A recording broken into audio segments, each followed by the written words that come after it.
A rózsakeresztesek neve ma már sokak számára ismerősen cseng. Rózsakereszt, rejtett jelek, szavak, amelyek titokzatosságot és misztikumot sugallnak. De amit kevesen tudnak, hogy a rózsakeresztes eszme gyökerei nem egyetlen pillanatban születnek meg, hanem több korszak gondolkodásának, vallási próbálkozásának és alkímiai titkának keverékéből állnak össze. Ez a történet nem egyszerűen egy szervezetről szól, hanem arról az időről és arról a szellemi közegből, amelyben ilyen eszmék megfogalmazódtak. A legendák szerint volt egy férfi, Christian Rosenkreutz, aki keleten utazva elsajátította a rejtett tudást, majd Európába visszatérve megalapította a rendet. Ez a kép erős, filmes és tökéletesen alkalmas arra, hogy megragadja a képzeletünket. De a történet ennél összetettebb. Vannak dokumentumok, kiáltványok, szimbolikus művek és gondolatok, amelyek a 17. század körül bukkannak fel, és amelyek úgy tűnik, mintha egyszerre próbáltak volna társadalmi változást előidézni, és belső, spirituális fejlődést kínálni. Az igazi kérdés nem csupán az, hogy létezette egy szervezetrend, hanem hogy mit jelentett akkor, és mit jelent ma a titkos tudás. Voltak-e valódi beavatások, valódi gyakorlatok, vagy mindez inkább írói játék, politikai provokáció és szellemi gondolkodásmód kódolása? A válaszok keresése közben a rózsakeresztesek története feltárja előttünk az emberi vágyat, a tudás utáni éhséget, a hatalom és a megértés közötti feszültséget, és azt a különös vonzerőt, amit a titkok rejtenek. A következő percekben mélyebbre merülünk. Megnézzük a kezdetek mítoszát, megvizsgáljuk a kiáltványokat, feltárjuk a filozófiai alapokat, és végigkövetjük, hogyan fonódtak össze a rózsakeresztes gondolatok a kor tudományos, vallási és politikai életével. Készülj fel! Ami most jön, nem csupán történetmesélés. Ez egy utazás a rejtett eszmék világába. Ciao, én vagyok Pajti, a világjáró tacskó. Csatlakozz hozzám izgalmas kalandokra, felfedezésekre és vicces dolgokra a nagyvilágból. Ha velem tartasz, garantált a jókedv, az utazás és a humor. Ne felejts el feliratkozni a csatornámra és katta csengőre, hogy ne maradj le egyetlen kalandomról sem.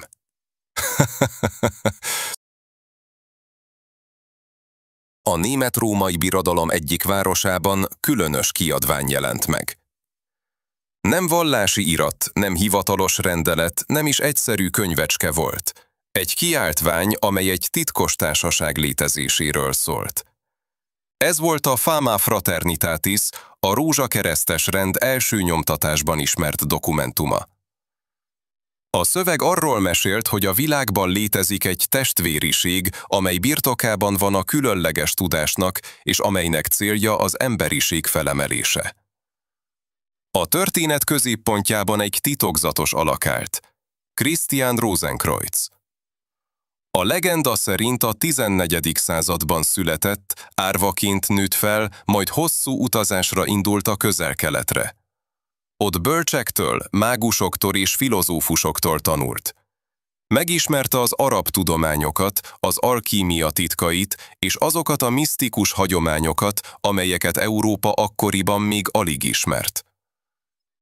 Amikor Rosenkreutz visszatért, nem a hatalom vagy a gazdagság felé fordult, hanem egy titkos társaságot alapított. A rend célja az volt, hogy a bölcsességet és a tudást továbbadja, de nem mindenkinek. Csak azok kaphattak belőle, akik méltónak bizonyultak a beavatásra.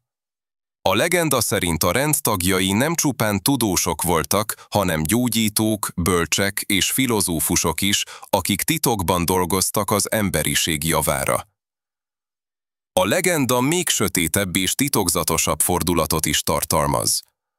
Amikor Rosenkreutz meghalt, testét egy rejtett sírkamrában helyezték el, amelyet csak sok évszázaddal később fedeztek fel. A kripta állítólag érintetlen volt, és titkos jelekkel, szimbólumokkal, rejtett üzenetekkel volt tele. Egyes történészek szerint a Fama Fraternitatis és a későbbi kiáltványok, az 1651. Confessio Fraternitatis és az 1606. Chemische Hochzeit csupán irodalmi művek, amelyek egy szellemi mozgalmat akartak népszerűsíteni. Mások szerint azonban mindez valódi titkos körök létezéséről árulkodik. Akár fikció, akár valóság, az emberek képzeletét azonnal megragadta. A kereszt és a rózsa kettőssége, a hit és az áldozat, valamint a tudás és a titok szimbóluma erősen hatott egy olyan korban, amikor Európa még a vallási háborúk és a szellemi megújulás közepén állt. A legenda gyorsan terjedt, és a rózsakeresztesek neve egyre ismertebbé vált. És innen indul az igazi kérdés. Vajon tényleg létezett egy titkos testvériség, amely évszázadokon átívelve működött? Vagy mindez csak szimbolikus irodalmi játék volt, amely mögött nem volt valódi szervezet? A válaszokat a következő fejezetekben keressük, ahol közelebbről megvizsgáljuk, mit tanított a rózsakeresztes filozófia. A középkor vallási dogmái megrendültek, a reformáció új irányt szabott a hitnek, és a tudomány lassan, de biztosan megkezdte saját útját. Ebben a feszült közegben jelentek meg azok a gondolkodók, akik úgy érezték, a világ igazi titkai nem a hivatalos egyházban vagy az udvari tudományban rejlenek, hanem valami sokkal mélyebb és rejtettebb síkon. A rózsakeresztesek filozófiája nem volt egyszerű, valójában egy szövevényes, szimbolikus rendszer, amely különböző hagyományokból merített. A keresztény misztika adta a spirituális alapot, a Krisztus iránti odaadást, az önfeláldozás és megváltás gondolatát. Az alkímia hozta a transformáció eszméjét, nem csak az anyag átalakítását, hanem az emberi lélek nemesítését is. Az asztrológia és hermetizmus pedig azt a hitet, hogy a világegyetem tele van rejtett törvényekkel és jelekkel, amelyeket csak a beavatottak érthetnek meg. A szimbólum, amely mindezt összefoglalta, a rózsakereszt volt. A kereszt, az emberi szenvedés, az áldozat és a hit jelképe. A rózsa, a titkos tudás, a szépség és a spirituális kinyílás szimbóluma. Együtt ez a kettő azt jelentette, a valódi bölcsesség nem jön könnyen. Áldozat és fejlődés árán, belső küzdelmek és lelki felemelkedés révén lehet eljutni a megértéshez.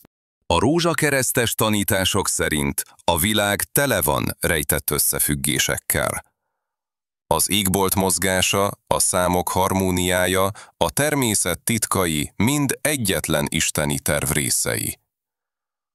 A beavatott ember feladata, hogy ezeket a jeleket felismerje, megfejtse és összekapcsolja. Aki erre képes, az közelebb kerül Istenhez, és egy magasabb szintű tudás birtokosává válik. De nem csak elméleti tanításokról volt szó. A rózsakeresztesek nagy hangsúlyt fektettek a gyógyításra is. Hittek abban, hogy a természetben minden betegségre ott rejlik a gyógymód, csak meg kell találni. A gyógyítás számukra nem csupán testi, hanem lelki feladat volt. A betegséget úgy látták, mint a test és a lélek harmóniájának megbomlását, amelyet a tudás és a szellem fényével lehet helyreállítani. Ez a filozófia egy olyan korban született, amikor Európa még a boszorkányüldözésektől és a vallási háborúktól volt hangos. A rózsakeresztesek azonban nem a félelemre építettek, hanem egy új, titkos, de felemelő tudás ígéretére.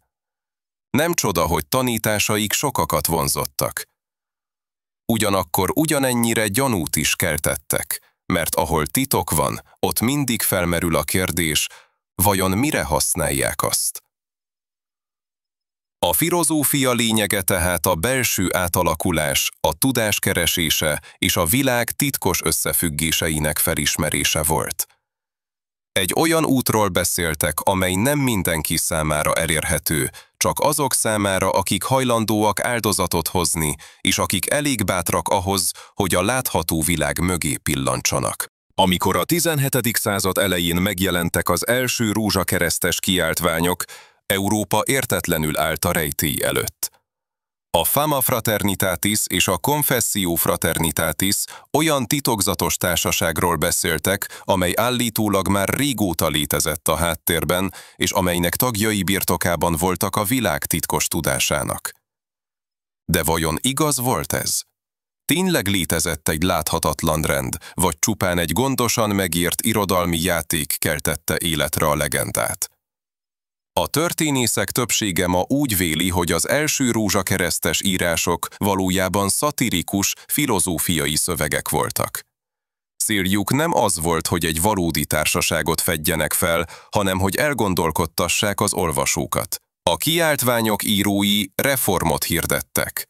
Az emberiségnek új tudásra, új hitre és új világszemléletre volt szüksége. A rejtélyes rend valójában szimbólum volt, egy eszményképet testesített meg. Ám a kor emberei másképp értelmezték. A 17. század Európájában az okkultizmus, az alkímia és a misztikus tanok iránt hatalmas érdeklődés élt. Így sokan úgy hitték, hogy a rózsakeresztesek valóban léteznek. Titkos laboratóriumokban dolgoznak, rejtek tárgyalásokon találkoznak és befolyásolják az eseményeket. Egyesek arról suttogtak, hogy királyok és fejedelmek udvaraiban is jelen vannak. Mások szerint a tudomány és a művészet nagy alakjai mind tagjai voltak ennek a titokzatos rendnek. Az, hogy a mozgalom valóban egy konkrét szervezetként működött volna, máig nem bizonyítható. Nem találunk listát a tagokról, nincsenek hivatalos dokumentumok vagy pecsétek, amelyek egyértelmű bizonyítékot adnának. Ugyanakkor a rejtély és a titokzatosság pontosan az volt, ami életben tartotta a legendát. Minél kevesebb bizonyíték volt, annál inkább hitték az emberek, hogy valami nagy dolog rejtőzik a háttérben. Egyes elméletek szerint a rózsakeresztesek irodalmi kitalációja szándékos volt. Egy olyan mítoszt teremtettek, amely inspirálta azokat, akik új világot akartak építeni. Olyan volt ez, mint egy eszményi testvériség, amelyhez bárki tartozhatott, legalábbis szellemben. Mások viszont úgy gondolják, hogy a szövegek mögött valóban állt egy kisebb csoport, amely nem akarta felfedni kilétét. Akár fikció volt, akár valóság, a rózsakeresztesek üzenete mégis hatalmas erővel hatott. Az emberek beszéltek róluk, kutatták a jeleiket, és sokan azt hitték, hogy ha elég kitartóan keresik, rájuk találhatnak. És éppen ez a kettősség, a bizonytalanság és a titok tette a mozgalmat halhatatlanná. A rózsakeresztesek tehát egyszerre voltak valóságosak és kitaláltak. Valóságosak abban az értelemben, hogy gondolataik, írásaik és szimbólumaik valóban léteztek és hatalmas hatást gyakoroltak. És kitaláltak abban az értelemben, hogy soha nem bizonyosodott be. Valóban működött volna egy szervezett, titkos társaság a háttérben. Az igazság talán örökre a homályban marad. Ha a rózsakeresztes mozgalmat egyetlen szóval kellene jellemezni, az a szimbolizmus lenne. A szövegeikben, ábráikban és jelképeikben minden mögött mélyebb jelentés rejlett. A titokzatosság nem puszta díszítés volt, hanem maga a tanítás lényege. Csak az értette meg, aki képes volt a látható világon túlra tekinteni. A központi szimbólum természetesen maga a rózsakereszt volt. A kereszt, a szenvedés, a hit és az áldozat jelképe a keresztény hagyományból érkezett. A rózsa, a tudás, a titok és a kinyílás virága, az alkímia és a misztika öröksége. Együtt a kettő azt hirdette, a megvilágosodáshoz vezető út a szenvedésen, a belső küzdelmen átvezet, amely végül a tudás virágzásában teljesedik ki. De nem ez volt az egyetlen jelképük. Az írásaik tele voltak olyan képekkel, amelyek több szinten értelmezhetők. A nap és a hold például az ellentétek harmóniáját jelképezte, a fényt és a sötétséget, a férfit és a nőt, a tudatost és a tudattalant. A kígyó, amely a saját farkába harap, az örök körforgás és megújulás szimbóluma volt. A labirintus a lélek útját jelképezte, amely tele van kanyarokkal és próbákkal, mielőtt eljut a középpontba, a megvilágosodáshoz. A rózsakeresztes tanok egyik kulcseleme az volt, hogy a világ tele van rejtett törvényekkel, amelyek az ember előtt el vannak zárva. Ezeket csak a beavatott képes felismerni. Így született meg az a gondolat, hogy a természet maga is egy könyv, amely tele van jelekkel, szimbólumokkal, titkos nyelvvel. Aki ezt a nyelvet olvasni tudja, az hozzáfér az isteni tudáshoz. Az alkímia is központi helyet foglalt el tanításaikban, ám számukra az alkímia nem pusztán az aranycsinálás művészete volt, sokkal inkább a belső átalakulás szimbóluma, az emberi lélek megtisztítása, felemelése és tökéletesítése. Az ólom arannyá változtatása a szellem átváltoztatását jelentette, a bűn és tudatlanság állapotából a bölcsesség és tisztaság fényébe. E titkos tanok soha nem voltak nyíltan hozzáférhetők, mindig burkoltan, rejtvényekben, allegóriákban jelentek meg. A rózsakeresztesek hitték, hogy a tudás nem való mindenkinek. Csak azoknak, akik kitartóan keresik, és akik elég alázatosak ahhoz, hogy ne önös haszonért, hanem a világ jobbításáért vágyjanak rá. A szimbolika és a titkos tanok tehát nem pusztán érdekesség voltak, egy egész szellemi univerzumot hoztak létre, amely egyszerre volt lenyűgöző és ijesztő. Mert minden jelkép mögött ott rejlett a kérdés, vajon tényleg képesek vagyunk megérteni a világ mélyebb értelmét, vagy örökre kívülállók maradunk? Ez a kettősség, a titok és a megértés ígérete volt az, ami évszázadokon át emberek ezreit vonzotta a rózsakeresztes eszmékhez. A rózsakeresztesek titokzatos mozgalma ma is kérdéseket vet fel. Akár valódi titkos társaságként, akár irodalmi és filozófiai mítoszként tekintünk rájuk, hatásuk megkérdőjelezhetetlen. A 17. században, amikor megjelentek az első kiáltványok, Európa éppen a reformáció és a tudományos forradalom küszöbén állt. A rózsakeresztes eszmék új gondolkodási módot kínáltak. Arra bíztatták az embereket, hogy keressenek mélyebb összefüggéseket, fedezzék fel a természet titkait, és ne elégedjenek meg a felszínnel. Ez a gondolat sokakat inspirált és hozzájárult ahhoz a szellemi légkörhöz, amelyből a modern tudomány is megszületett. Ha érdekesnek találtad a rózsakeresztesek titokzatos történetét, és szeretnél még több hasonló, rejtélyekkel és sötét titkokkal teli utazásban részt venni, ne felejts el feliratkozni a Pajti csatornára, és nyomd meg a kis harang ikont is, hogy ne maradj le a következő videóról. Írd meg kommentben, te mit gondolsz. Valódi titkos társaság volt a rózsakereszt, vagy csupán egy eszme szimbóluma? Köszönöm, hogy velem tartottál.